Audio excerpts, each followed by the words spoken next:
Assalamu alaikum wa rahmatullah. Au fait, j'ai une information très importante à faire passer à mes confrères musulmans par rapport à cette pandémie. Car Allah subhanahu wa ta'ala avait prédit tout ce qui se passe actuellement dans un sourate précisément arabe qui décrit parfaitement l'état actuel du monde. Dans le verset 11 du sourate 13, Lahumun akibatun min bayni yahdayhi wa min halifihi yafahazunnahu min amri.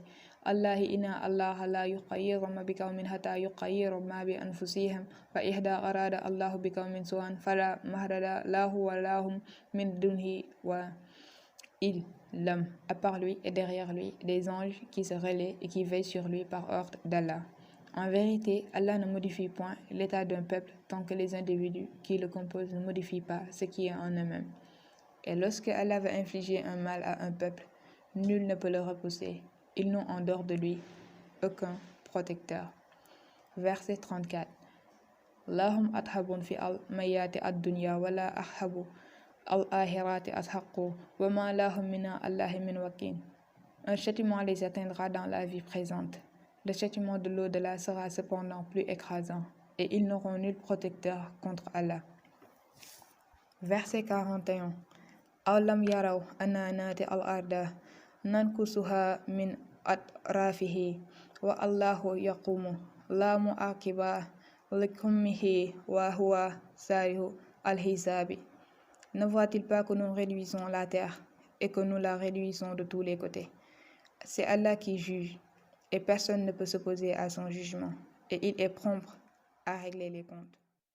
Verset 42. Wahad makra Allah hina min khatlihim falillahi al makru jami'an ya'lamu ma taksibu kullu nafsin wa sa ya'lamu al kufaru liman ukba adri.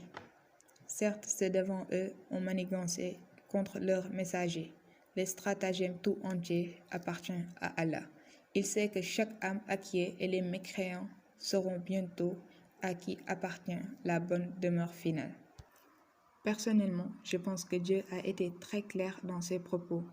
Ce qui nous arrive est de notre faute et nos péchés, car Allah subhanahu wa ta'ala ne fait jamais rien sans raison. Je pense qu'il est temps qu'on revienne vers Allah et qu'on se répand et surtout arrêter d'espérer de l'aide des médecins ou attendre que des scientifiques trouvent une antidote pour guérir de cette maladie.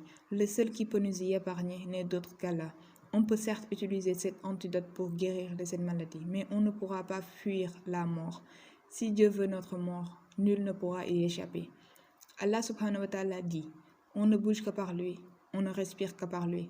Sans son autorisation, on ne pourra, ne serait-ce, bouger la paupière. Tout bouge avec son autorisation. Donc, mes chers confrères, il est temps que nous prenions conscience de nos mauvais actes et s'excuser auprès d'Allah pour qu'il nous accorde le pardon et nous épargne de cette maladie. Je vous invite vivement à apprendre le sourate Al-Baqarah et Al-Ra'd. Il est rempli de révélations. Wassalamu alaikum wa rahmatullah.